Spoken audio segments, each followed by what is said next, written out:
from school administrators that special ed encroachment on their budgets keeps going up and up and up. I've heard numbers from cities that of their total operating expenditures, special ed, which was about 12% when I was on the board last time, is up around 25–30% of their expenditures.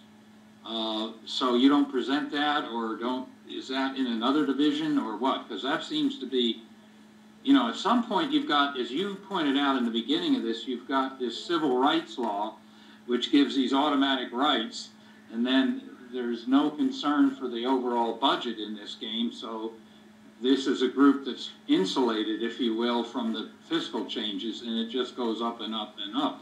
Well, it certainly could. You, I believe, have received or will receive a white paper that the board commissioned from AIR. And in that paper, I've reviewed it a number of times with the author. Basically, California is a very efficient state. Our special ed cost as a percentage compared across the nation is really quite low.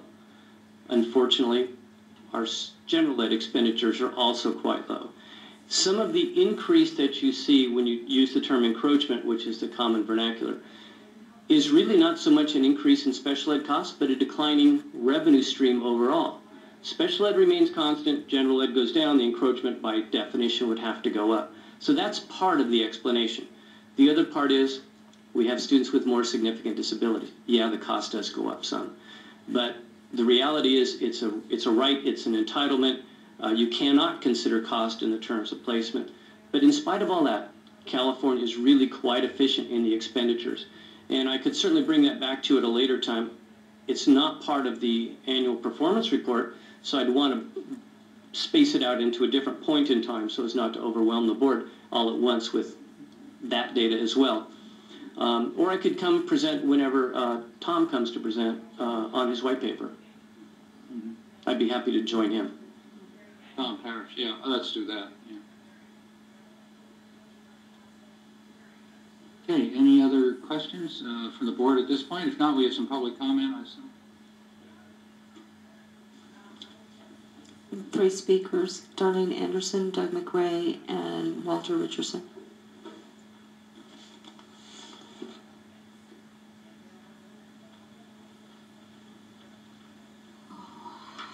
Good afternoon, Darlene Anderson.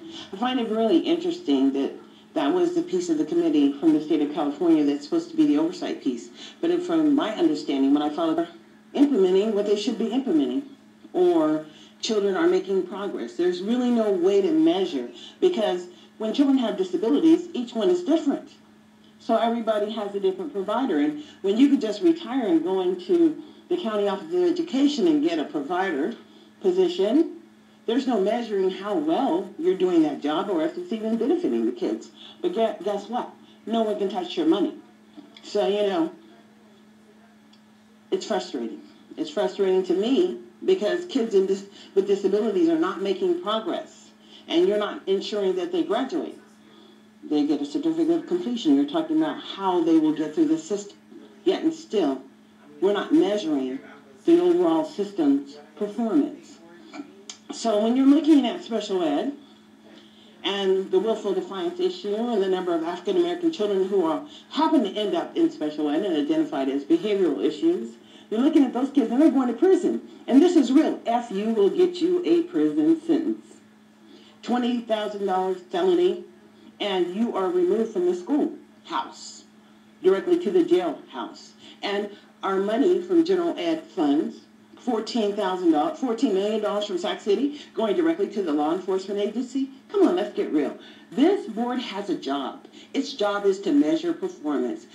Explain to me how you will hold your state staff accountable for ensuring that progress is being measured for all children. I know that I can do it for my child, but I can't do it for the rest of the children. I can advocate for mine. Mine went from far, far below basic to above proficient CMA to testing regular. And it can happen, but you better believe it takes parent involvement.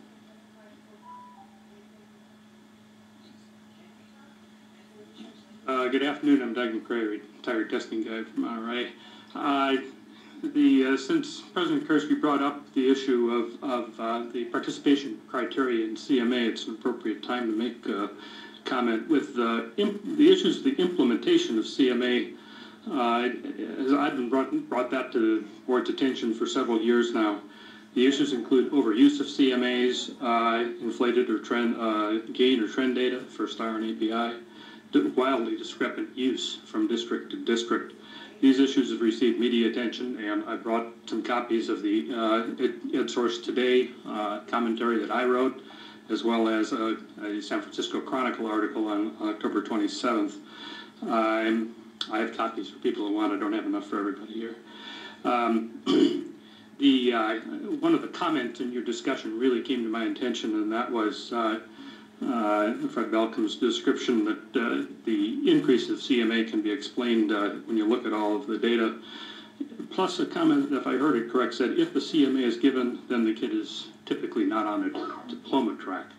With 50% of our CMAs, or 50% of our special ed kids getting CMAs, that means 50% of our kids are not on a diploma track, and I don't think that's the right thing. The CMA issues, however, run a lot deeper just than the facts that I bring out from the data. Issues run to lack of understanding by parents and students and teachers what the scores mean, which leads to excessive use, etc. The issues need correction and attention. I'd urge two corrections to the flaws in the implementation of CMA. First, use differing labels for performance categories for CMAs and counterpart CSTs. For example, rather than using proficient, use modified proficient, and then explain what modified proficient means in all of the documentation. Secondly, differentially weight CMA scores and CST scores for API to reflect the differing levels of achievement.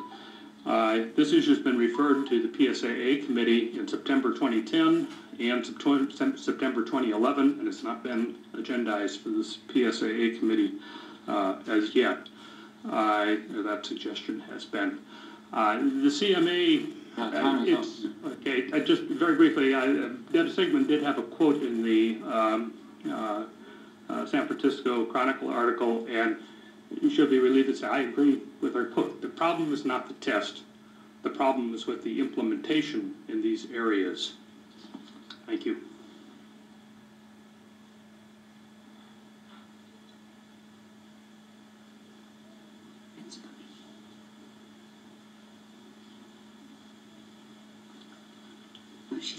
Good afternoon, board member, board president, Dirk. Board members, Walter Richardson, California Taiwan Parent Union. I had a special ed child, and I remember 2010, your previous Board of Education identified 500,000 males that was in secondary school that was in special ed. Of that 500,000 students, 16.5% of them was put off into special education. Of that this was African American males. And of that 16.5%, 11.5% of them was put off into special ed. I was criminal then, and it's still criminal. I had made recommendations to that particular Board of Education that they needed to have many students re-evaluated to do another IEP on them. Those kids that was not qualified to be there should be taken out immediately. Kids that was in there should be doing something immediately to ensure that we get them out of special ed. Just imagine that if Eddie Murphy, Magic Johnson, Will Smith, Michael Jackson, all had been put off in special education. All of those young men turned out to be very successful. We need to identify the specific needs of kids and then do something about addressing these kids' needs. There need to be, you don't have to identify all special ed kids. What you do have to do, you have to do sampling. You inherited this problem. We know that, board member. We know it's not your fault. However, what is important is that you need to have people that is qualified. We know that's the problem also. But those folks that are doing the job, they need to be held accountable. So we need to make sure that we have some folks that is there to be in charge of those people so that we can then do some sanction. You know, most of the time you have to do sanction 2 people. And if you sanction those, the rest of the people jump in line. We just have some serious problems, and I think that we need to have more people more caring and more loving about our kids today. They also told parents that if you get more money for your child, yes, but you don't address the child's need. every child that is jittery, having problems, they are not just necessarily to be put in special ed. So what I'm saying to you, God bless you, God help you in trying to come up with some solution for this problem, because it is a big problem. Thank you very much. Okay, that's it. If no further comments, then the board is adjourned for today. Back at 8:30.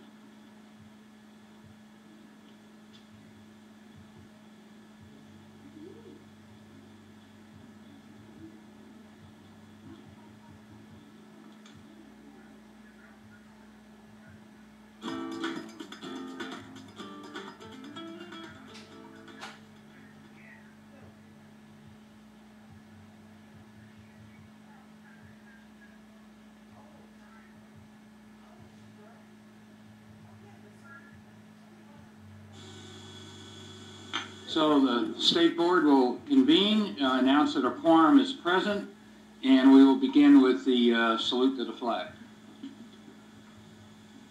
I pledge allegiance to the flag of the United States of America and to the republic for which it stands, one nation, under God, indivisible, with liberty and justice for all. Okay, the board will now go into closed session and report out in about 45 minutes, but I think it'll be a little bit longer than we've been having in the past. So if we could clear the room of the people for the closed session, we will report out in about 45 minutes.